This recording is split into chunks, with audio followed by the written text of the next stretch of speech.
Welcome back. Today we are jumping back into some more PneumaticCraft. Now, last episode we left off where we had just got ourselves a bunch of oil for this refinery controller. And we need this so that way we can get into PCBs and all that fun stuff that takes part, that's part of, PneumaticCraft. And we need to make some plastics. So first things first is we of course need to take all of the oil that we gathered last episode and, well, we need to move it around some.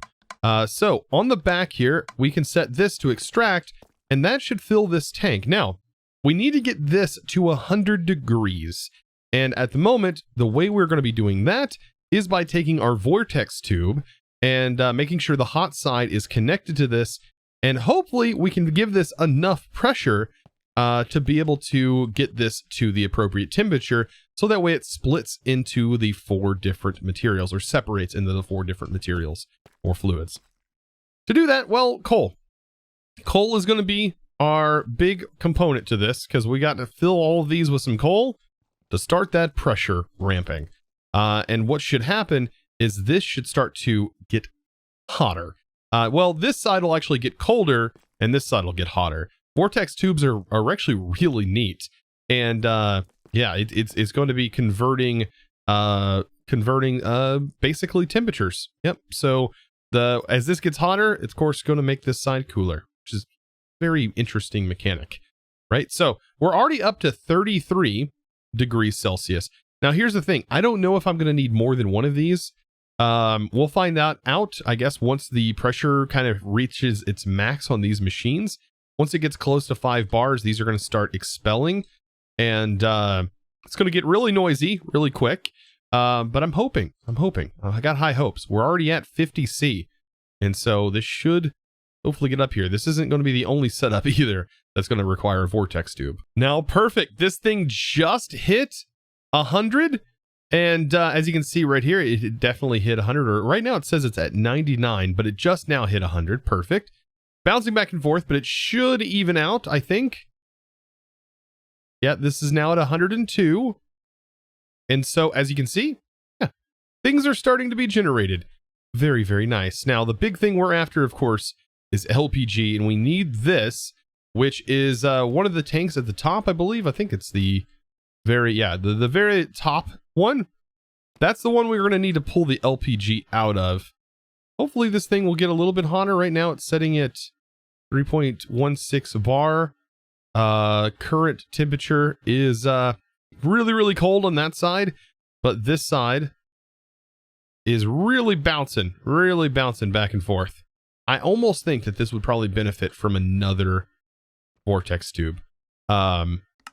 Probably. Now, last episode I mentioned taking and making more LPG out of the gasoline that's going to be building up, but I can already tell here we're going to need a temperature of 300 degrees Celsius, and that is going to be pretty hard to achieve if we're already at the moment with our basic setup just barely getting to 103C, which is allowing this to function.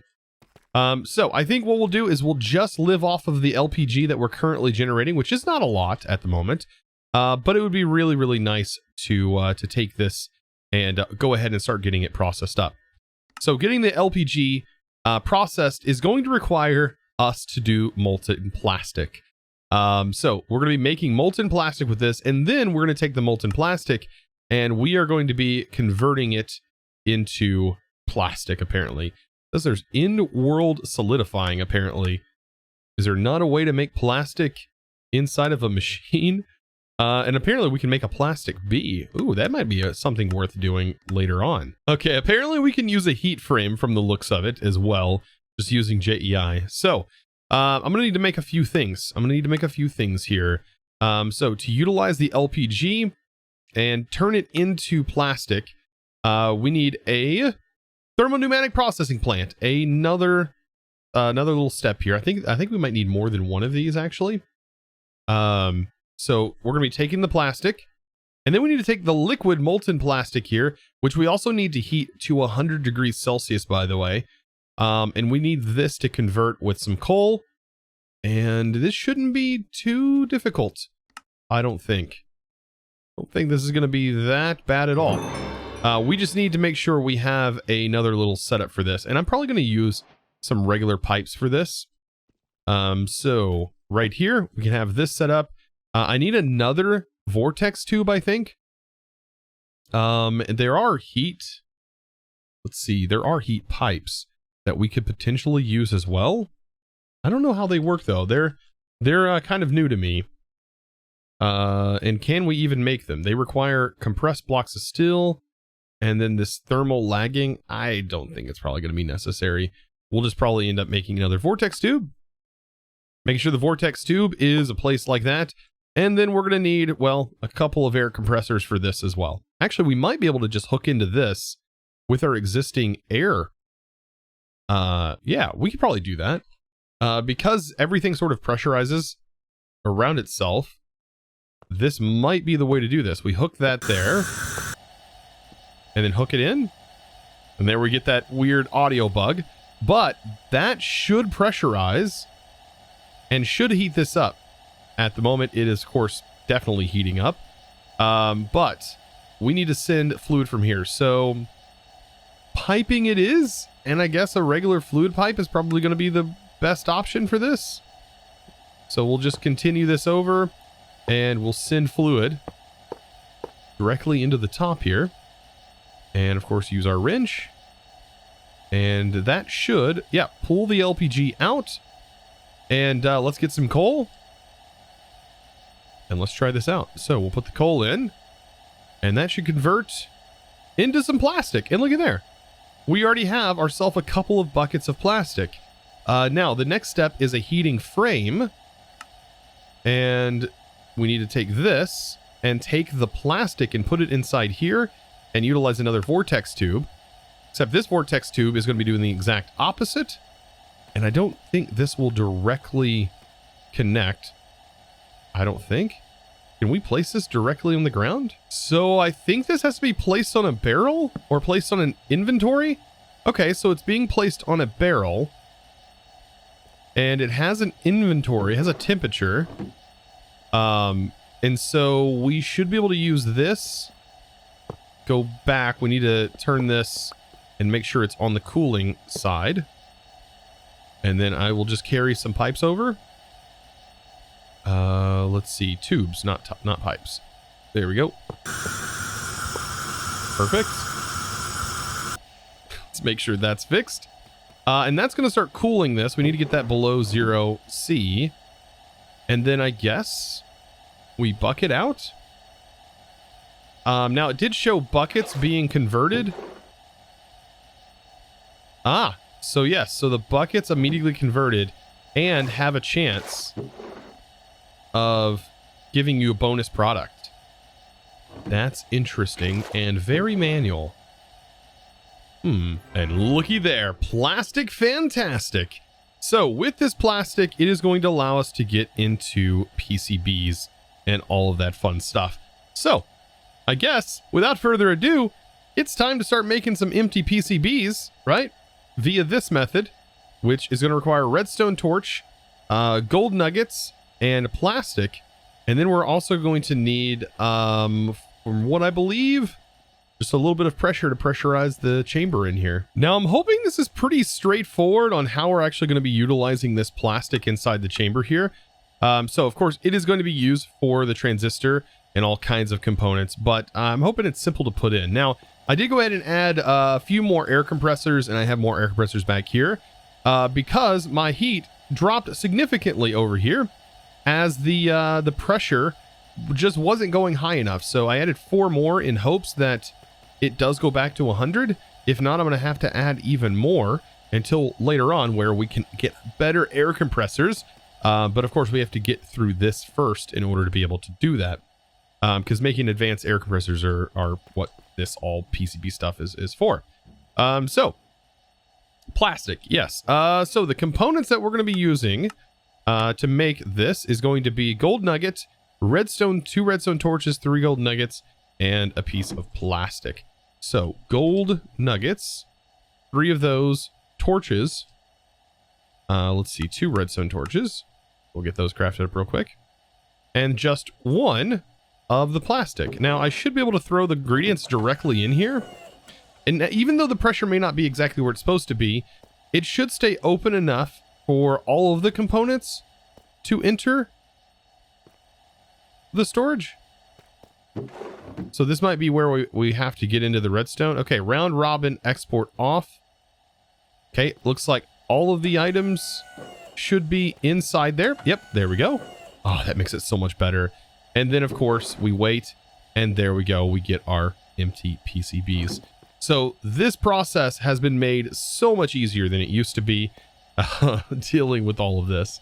Oh, thank goodness. Now, of course, the empty PCBs, well, they don't do much by themselves, as it's just said there. And, well, we need to do some stuff to these. So the UV light box is going to be our next step. So we do need to add this and get this made up. And this also requires a PCB blueprint, which we can either get via the Amadrone, which requires all of this plastic, or we can actually just make ourselves a villager. And yeah, that's probably going to be the best thing. We could probably even get the villager in here. So I managed to capture myself a villager real quick, and should be able to place the villager right in here, and it shouldn't go anywhere, I don't think. But should eventually recognize the charge station that's right here, and hopefully convert, or just start suffocating. Okay, well, I thought there was air right there. So apparently it can't breathe even with the oxygen in there. So I went ahead and brought it back to the overworld. And of course, it does take a little bit of time for it to recognize. And I think that's going to be the best solution here is, yeah, because we're going to need this in order to get some of these PCB blueprints. I mean, we could use this method, which I mean, honestly is kind of cool. I just don't have enough plastic at the moment. So while I wait, I think it's probably best that I actually fix one of my mistakes here. Instead of me using a barrel, which actually worked, I believe I can use a fluid tank, and then I could put this around the fluid tank. Maybe, maybe not. It does show that you can do this. That you can definitely place this down and put this around it. It does show that, which is kind of interesting. Oh, actually, I think I'm just getting a little bit confused, actually. So, what it actually is saying is you place this, right? And that works. But what you do is you fill this tank with the fluid, right? So as much as you actually have, and then you can put the tank in here, and then the tank will actually empty. Ah, that's a lot easier to kind of transfer the items back and forth instead of using a bucket. That's what it was showing. So I did manage to make it back, and look at there, we have a pressure mechanic. Very, very nice. Oh, we can buy blocks of this stuff. Ooh, this is going to be very, very nice. So, of course, in combination with all of the villager stuff that we have access to, this is going to be very easy to get this guy all the way to max. And of course, let's take a look at, I think it's villager. Actually, we could probably just search that. Villager, this stuff right here. This advances most trading professions, I think. This is the one, right? Education, and that went to journey. And then, of course, we hit this again. Let's go ahead and make a couple more. And this is just going to max out. Now it's expert and master. And then last but not least, I think that's as high as it goes. So look at that. Harvesting drones, collector drones, all kinds of goodies. But I am noticing that there is something missing. Yep. Yes. We might actually have to make the Amadrone. So of course, to get the Amazon drone or the Amadrone, yeah, I've had to do some things. So I went ahead and made a heatsink, and it does seem like this is actually working. So as soon as I put the heatsink on, I did add another air compressor, but this is now going up to 112, 113. So it does seem like the heatsink on the back of the cold side actually is increasing this a little bit more, which I was hoping for, which means this is now producing more. And means that we are going to have a bit more plastic coming our way, which is exactly what we need. You know what? Just because this process is incredibly tedious, I think the tedium of setting up the bees outweighs this process, and thus I'm actually going to utilize bees. So I just need to take a resin bee and a lumber bee, and making a lumber bee is just a yellow carpenter and green. this is definitely the way to go. And then we'll just make 5 plastic bees and add it to one of our automated hives. So after getting all of the plastic bees nice and bred up, I have all 5 of them now in here. And of course, speeding this bad boy up.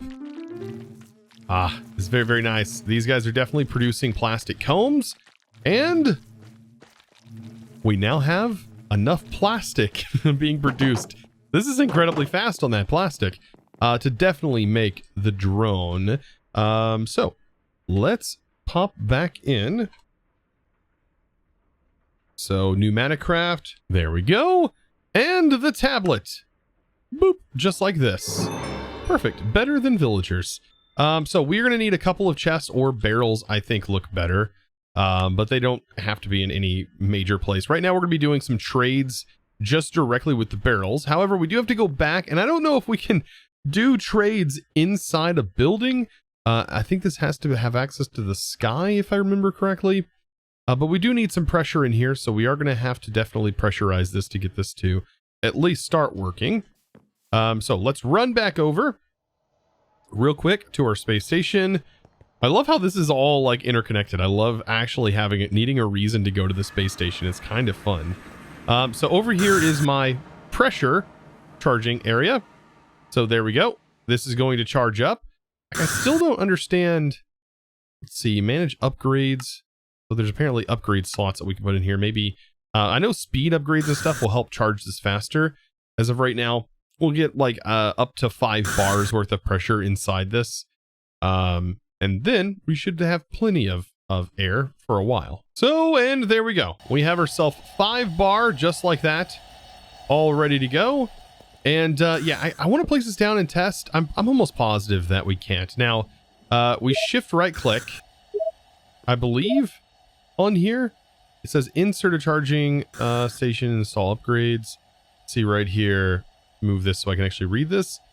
So yes, it can send fluids and all kinds of stuff. Just pick up and drop off locations. Must be specified by right clicking an inventory and or tank with the tablet. Okay, so it just uses one.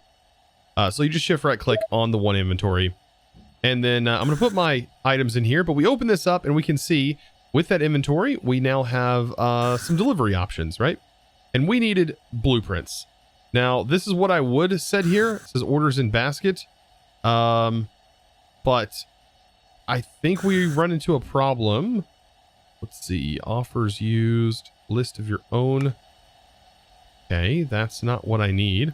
I should be able to click this. Oh, there we go. You have to left click, or sorry, right click on it, and that will work. Okay, so let's head back down here and we'll left click, place order.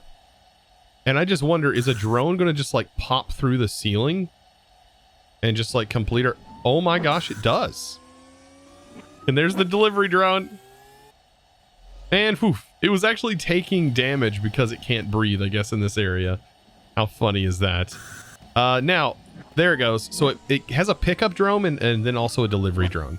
Well, this is the delivery one. And there we go. There's our PCB blueprint. Just like that.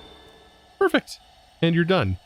So yes, so now we have to take these and we should be able to use this to make the UV light box. Ah, I know. Just one thing after another. We're getting it. We're getting there. Step by step. Day by day. Things are coming together.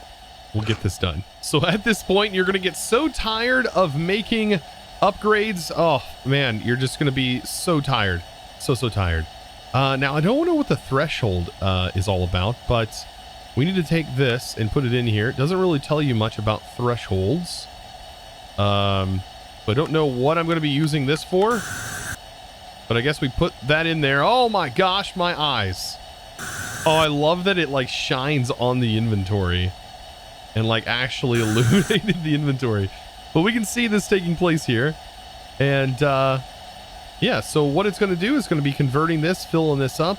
And then once this is all filled up and it goes to our next step, that's what we're going to need an etching tank. Now to make etching fluid, which we're going to need, or etching acid, well, it comes to this process right here.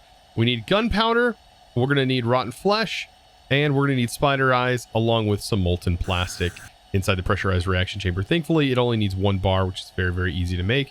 So we just put all these ingredients together and we should get an etching acid bucket. Now here's a quick and easy way of actually just gathering these items for this recipe. Just utilize your crafting grid.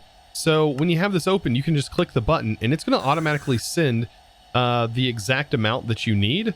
Not of course counting the bucket, but it would if the bucket was in here. It should just send it directly to you. So there's this. So I'm going to go ahead and grab, actually I'm going to grab a few buckets worth of this. You can see right here, that's actually filling up quite nice, which is perfect. I'm going to grab the whole thing with this bucket. We don't really need this to be turned into plastic anymore, so I'm going to set this aside for now. Yeah, we're going to be utilizing that for some other things since we now have plastic sort of automated. And I guess, well, I can go ahead and just start putting the items in here that we need. And this is going to fill this whole thing up and is going to start to send this in. And there we go. It finished. It should end up in the hopper and then end up right here. And there is our bucket of etching acid. Yeah, don't spill this on your shirt because you would die. Yeah, I think the shirt is the least of your worries. Now, once this is etched, I kind of want this to be sent into our etching tank, which I've gone ahead and made. But there's an upgrade that I actually want to put in here.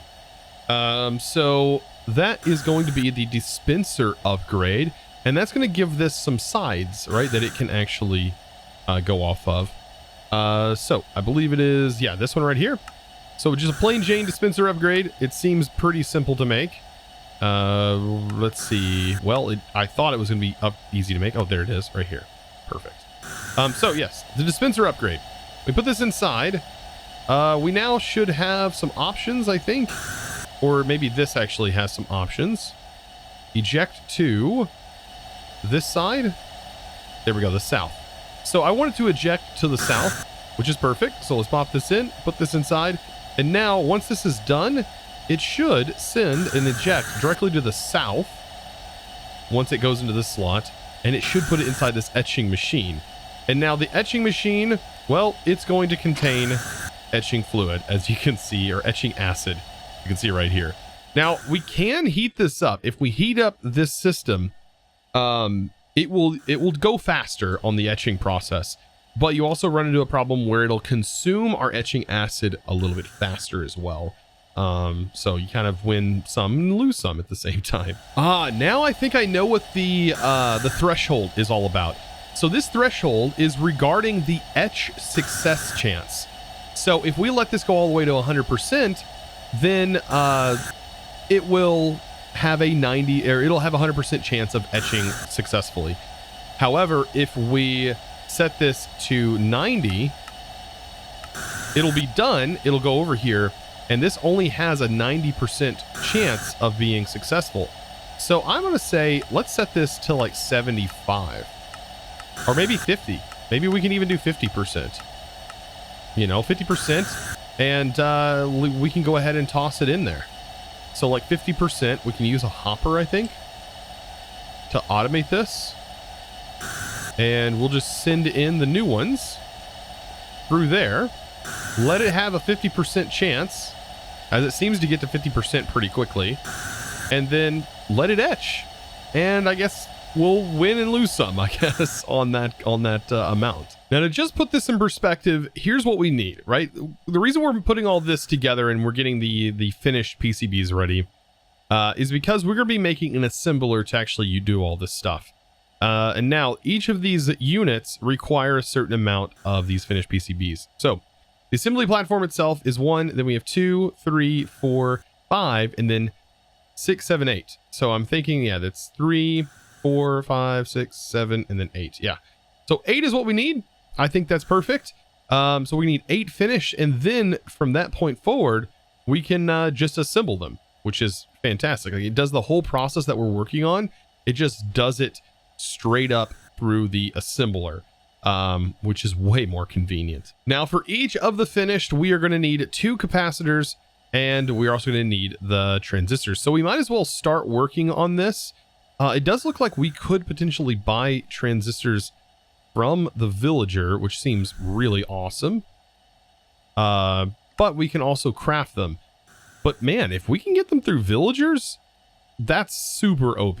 So after only going through, I think 3 villagers, and I only had to kill one of them, I did it safely though. I just dumped them in an airlock and shot them into space.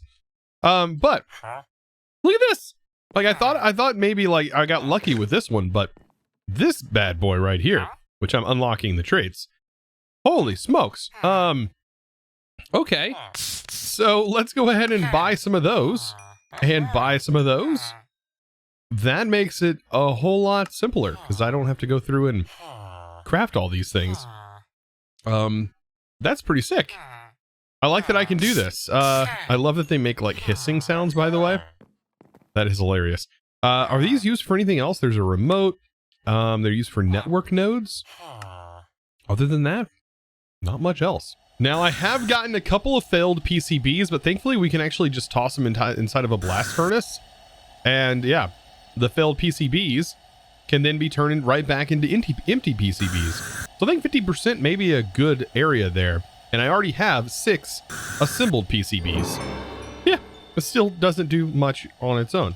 Yeah, that's very true. Now, thankfully, to get them to do a little bit more, well, we have to go to the next step. And thankfully, we've already solved that.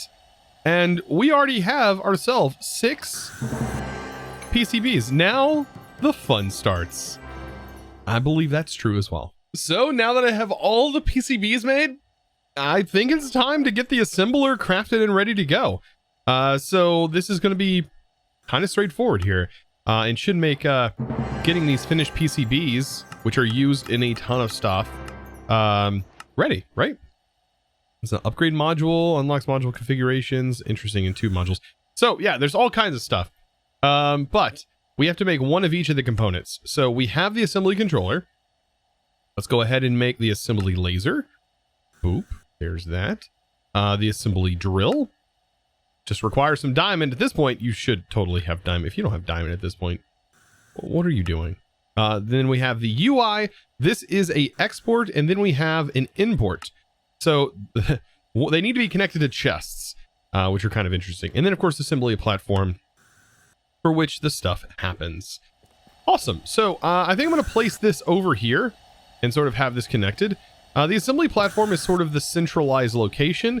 And then we are going to have an assembly laser and drill that should be sort of next to this, right? And I think what we can do is have the lasers. I don't know if this has to be very specific, but we have the laser and drill. We can probably start with the drill here, that here. The assembly control unit. Actually, let's do it maybe this way. And I put that there, put this here. Move these back 1. Yeah, I think moving these back 1 would probably be fine. Just like that. And then we'll have our input and output, right? So I will have input here and output here. And we'll use a barrel. And we'll have a barrel here and a barrel here. And, right, so this also needs to be hooked to some pressure. And so running some pressure lines, some cables would probably be a good idea. And I think it just gets connected directly to this. Since it's at its, yeah, it should just get plugged in. Now this also needs a security upgrade to make sure nothing blows up. So there we go. I have the assembly control hooked in. And as you can see, we do have the pressure going into it. I could have put this in the back, I guess. It's not a huge deal though. So what do we do? What do we do with this? Well, this is going to be basically doing this entire process, right? That's over here, where we take the empty PCBs, right? And we put them through an assembler. So you can see right here, empty PCB will, going through all of this stuff, should make this. We do need a program, I think. So an assembly program, which we will get from the drone. So let's go ahead and click that. And assembly program, laser drill. And then we also have a drill, one that's just set up for the drill. But I think it's this one, laser and drill. Just to make sure. It is just the laser. Okay, so no, just laser. And what is it going to require? Just the laser. I guess it's this one? Because I'm not seeing the other ones listed in here. Oh. It looks like it's just laser, though. Am I missing one? There's that. Ah, there it is. So we need to specify this, and we need emeralds. Very nice. I'll put that inside the box. And place an order for a single assembly program laser. Nice. Yeah, I guess this can do other things. I don't know. I really want to try out the drone stuff. I've never done the drones, so it'll be really, really cool to be able to potentially use those for something. Just don't know how that's going to go. And there we go. All right, so that delivered it. And then we need to put the program in here. And then I guess it's just a matter of putting the unfinished in there. As you can see, it's going to grab it. This is such a cool process, by the way. It's pulling it out of the chest. Nice and slow. Taking it over here. It should put it on the plate. We should see the laser go after it. And it skips this whole process that's going on over here. Like, this is just... I mean, honestly, this wasn't that slow. But this is way faster, especially once we get speed upgrades and everything in here. But yeah, just look at this thing going. Right now it's doing the laser cutting. And I mean, significantly cutting the amount of time that this thing would take to do. Look at that. It's already done. And then we just have to combine it with the materials that we have villagers for. And it's good to go. And then we just put as many as we need in here. Just let this thing run. Now, of course, the assembler can do more than just what it's currently doing. We can actually toss in 20 of these pressurized chamber valves. And that should hopefully make an advanced pressure tube, which will be able to hold more pressure. But I want the advanced pressure tube because I want to be able to make a flux compressor, which is a compressor that will just run off of power. And yes, that is way better than what I'm currently using. It does require some gearage, all kinds of goodies. It looks like these turbine rotors, I think I can buy the turbine bleeds. Yeah, I can buy them straight off the villager. Oh man, back at the base. And then a blast furnace. I mean, yeah. I mean, other than that, this is going to be a pretty easy thing to put together. So guys, all of this has come to this moment where we literally just make ourselves a flux compressor. Ah, yes. And all we need is a point. Craft a point real quick. And magic should happen. This should now power everything we need. Oh, well, I turned it the wrong way.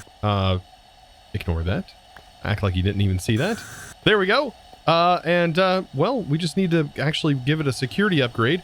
I mean, at this point, I'm bound to be able to just break this machine and just ignore that broke there and put this in. However, apparently this thing generates heat. That's interesting.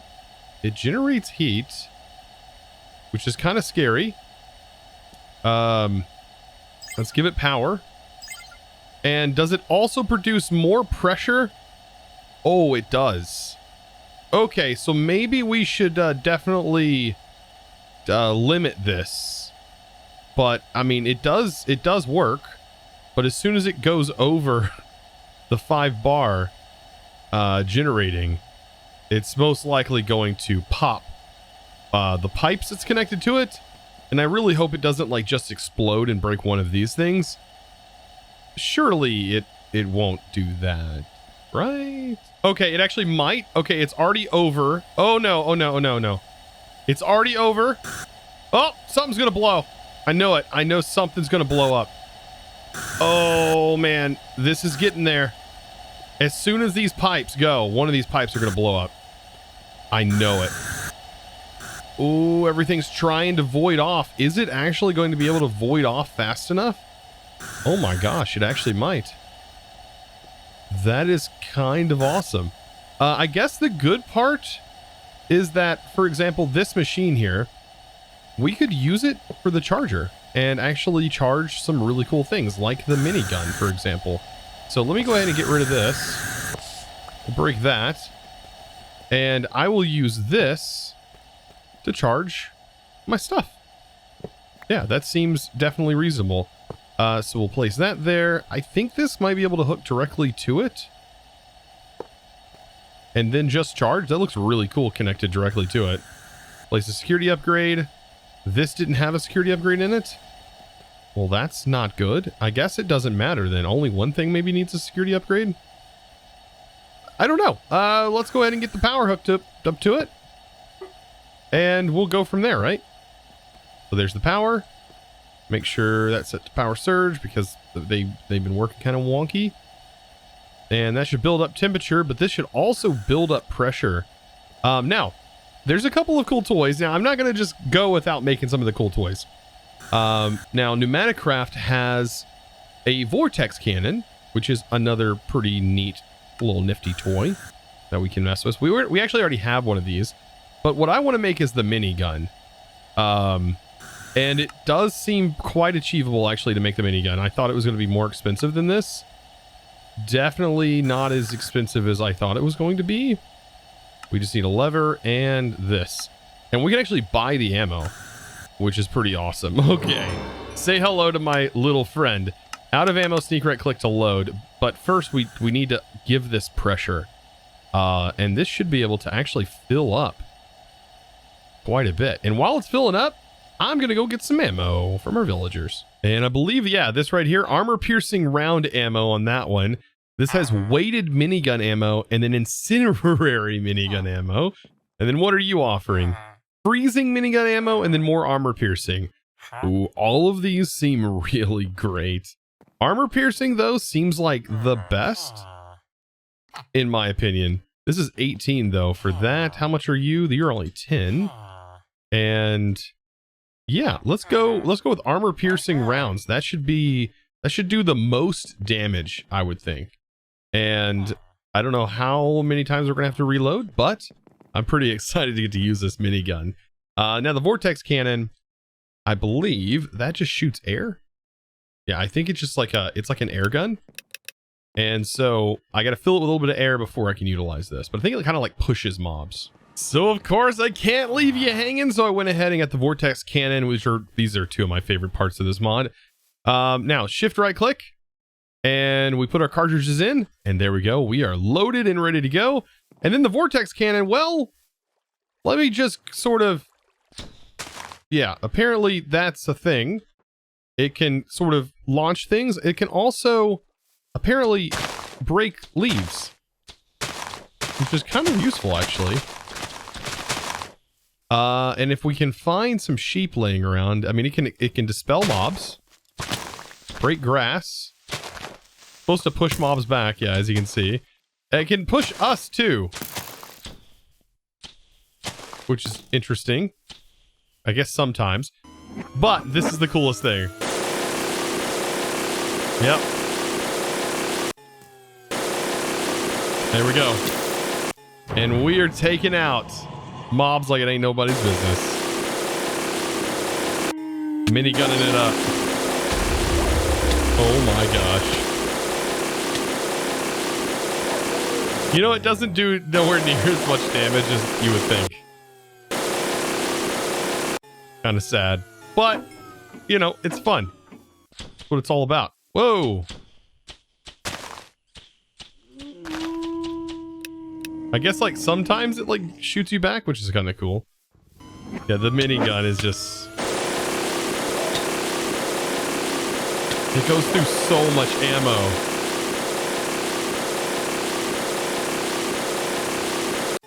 I mean, yeah, we've already went through 2 ammo cartridges. Oh my gosh. But yeah, that's part of this mod for sure. And you can actually make these early on. These are definitely something that you can make without getting into all the advanced stuff, but I just wanted to show this here now that we can actually fill it with a reasonable amount of pressure. Now, of course, guys, I hope you enjoyed today's episode. Of course, there's more PneumaticCraft to come. This mod is really large and honestly has still more to offer. And of course, well, I kind of want to show it off a little bit more. I want to try out the drones. It may be a little awkward getting into it, but I'll try my best. But of course, guys, I think it's time to thank the supporter of today's video. And that huge thanks is going to go to Pete290. Thank you so much for your amazing support, by the way, over on the Discord, becoming a Discord premium member. And of course, guys, if you do enjoy and you want some more stuff and more content, or maybe you have some questions, be sure to check out the Discord, discord.gg/ChosenArchitect. It's where you can find me. Also linked down in the description below. Be sure to check out that description. There's a lot of useful links down there. And also check me out on Twitch, twitch.tv/ChosenArchitect. I would love for you to join me there. And of course, guys, I will be seeing you in the next episode. If you click that subscribe button anyways. And as always, guys, thanks for watching.